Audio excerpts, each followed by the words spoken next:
She has been working for 5 hours, definite or indefinite, এই দুইটা ওয়ার্ডকে আমরা আলাদা করার জন্য ফর ইউজ করি, বুঝতে পারছো? কি ব্যাপার আপন, কি হচ্ছে এখানে? স্যার আসসালামু আলাইকুম। ওয়ালাইকুম আসসালাম। স্যার আমার বোন, ওর সামনে এসএসসি পরীক্ষা আছে তো এই জন্য ওর একটু পড়াইতেছিলাম। তুমি তোমার বোনকে পড়াবা ভালো কথা, তুমি তোমার বাসায় পড়াবা, ডিউটি টাইমে আমার অফিসে নিচ্ছে, তুমি কেন তোমার বোনকে পড়াচ্ছ?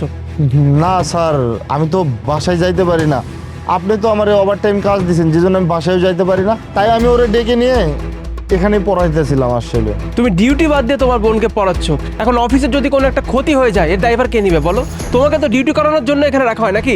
স্যার আমি তো আমার অবসর টাইমেই পড়াইতেছিলাম, মানে এখন তো আমার লাঞ্চ আওয়ার, এই জন্য আমার বোনকে আমি পড়াইতেছিলাম আর কি। বাহ, মুখে মুখে কথা বেশ ভালোই বলতে পারো। এক কাজ করো, তুমি তোমার চাকরিটা ছেড়ে দাও, তারপরে পার্মানেন্টলি ভাবে তুমি যখন ফ্রি হয়ে যাবে তারপর বাড়িতে গিয়ে তুমি তোমার বোনকে আরামে পড়াবে, কেমন? চাকরিটা ছেড়ে দাও। না না স্যার, আপনি এটা কি কি বলতেছেন? এই চাকরিটা গেলে আমরা মানে কেমনে কি করব, মানে এই চাকরির উপর আমার পুরো ফ্যামিলি ডিপেন্ডেন্ট, মানে এই চাকরি না করলে আমরা তো সবাই রাস্তায় এসে পড়বো। স্যার আপনি প্লিজ আমার চাকরিটা নেবেন না, আমি আমার চাকরি ছাড়া আমি আজে বাজে কোনো কাজ করবো না এখানে, আমি আমার বোনকে দিয়ে পাঠাচ্ছি। এই না না, তুমি তোমার বোনকে একা কেন পাঠাবে? আমি তো বললাম তোমার বোনের সঙ্গে সঙ্গে তুমিও চলে যাও, তারপরে ভাই বোন মিলে বাড়িতে যত ইচ্ছা পড়াশোনা করো, কেমন? স্যার প্লিজ স্যার, আমার ভাইয়ের চাকরিটা আপনি নিয়েন না স্যার। আমার ভাই একটা ভুল করে ফেলছে, আর কখনোই ভুল করবে না, কখনো আমাকে এভাবে কাজের ফাঁকে পড়াবে না স্যার, আর আমিও আসবো না স্যার, প্লিজ এবারের মতো মাফ করে দিন। স্যার আমার ভুলে গেছে, আমাকে মাফ করে দেন, এইরকম কাজ আমি আর এখানে কখনো করব না। আর এই চাকরিটা চলে গেলে আমরা খাবো কি বলেন? পুরো ফ্যামিলি আমার এই চাকরির উপর চলে।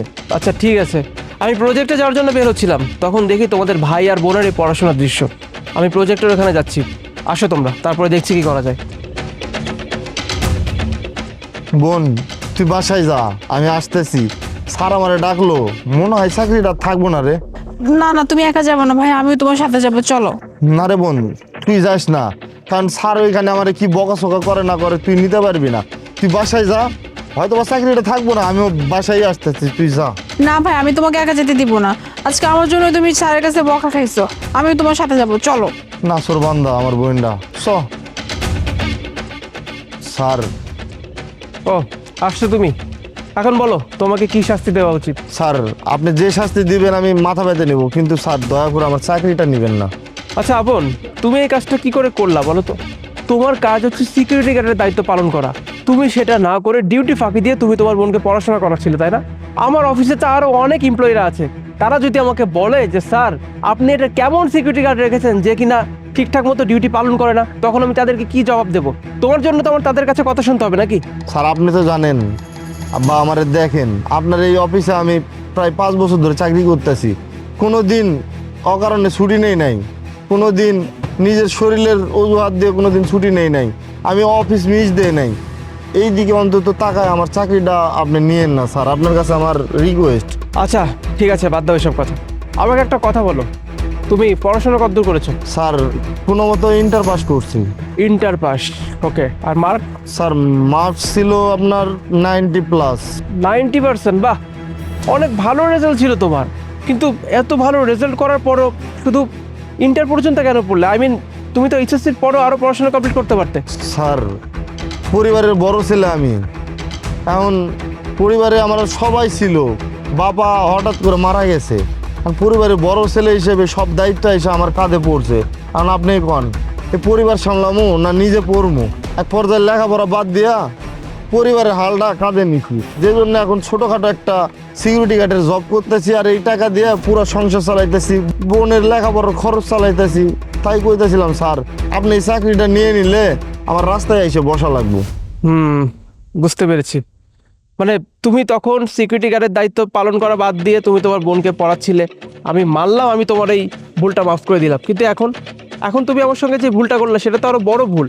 মানে তুমি এত ব্রিলিয়েন্ট একজন ছাত্র, অথচ আমি জানি না। হ্যাঁ, আমার অফিসে এমন কোনো এমপ্লয়ি নাই যাদের মানে ফ্যামিলির খবর থেকে শুরু করে পার্সোনাল ডিটেলস আমার কাছে নাই, সবার ডিটেলস আমার কাছে আছে, অথচ তুমি তুমি এটা কেমনভাবে করতে পারলে আপন বলো তো? তুমি তো বেশ কয়েক বছর যাবত আমার এখানে জব করো নাকি? আমাকে তুমি এই জিনিসটা কেন লুকালা? এইটার জন্য তো তোমাকে শাস্তি পাওয়াই উচিত নাকি? স্যার আমার ভাইয়ের এই শাস্তিটা দিয়েন না স্যার, আমি তো বলছি স্যার আমার ভাইয়ার এমন ভুল করবে না স্যার। আসলে আমার সামনে এসএসসি পরীক্ষা তো, তাই ভাইয়া একটু আমার পড়াইতেছিল। কিন্তু স্যার আর কখনো অফিস টাইমে এমন করবে না স্যার। এবারের মতো আমার ভাইয়ার মাফ করে দিন। আপনি আপনার ভাইয়ের কাছ থেকে চাকরিটা নিয়েন না। আহা বোন, তুমি চুপ থাকো তো। তোমার ভাই আমার সঙ্গে যে মারাত্মক অন্যায়টা করেছে না, তার কোনো ক্ষমা হয় না। আপন, তুমি এক কাজ করো, এই টাকাগুলো রাখো। আর এতগুলা টাকা কিসের জন্য? আপনি আমাকে সত্যি সত্যি চাকরি থেকে বের করে দিতেছেন?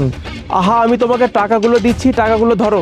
এই টাকাগুলো আমি তোমার বোনের পড়াশোনার জন্য তোমাকে দিলাম। আর আজকে থেকে তোমার বোনের পড়াশোনার সমস্ত দায়িত্ব আমার, কেমন? স্যার আপনি এটা কি বলতেছেন? সত্য কথা, আপনি আমার বোনের লেখাপড়ার জন্য এতগুলো টাকা দিলেন? আপনার ঋণ আমি কোনোদিন শোধ করতে পারবো না স্যার।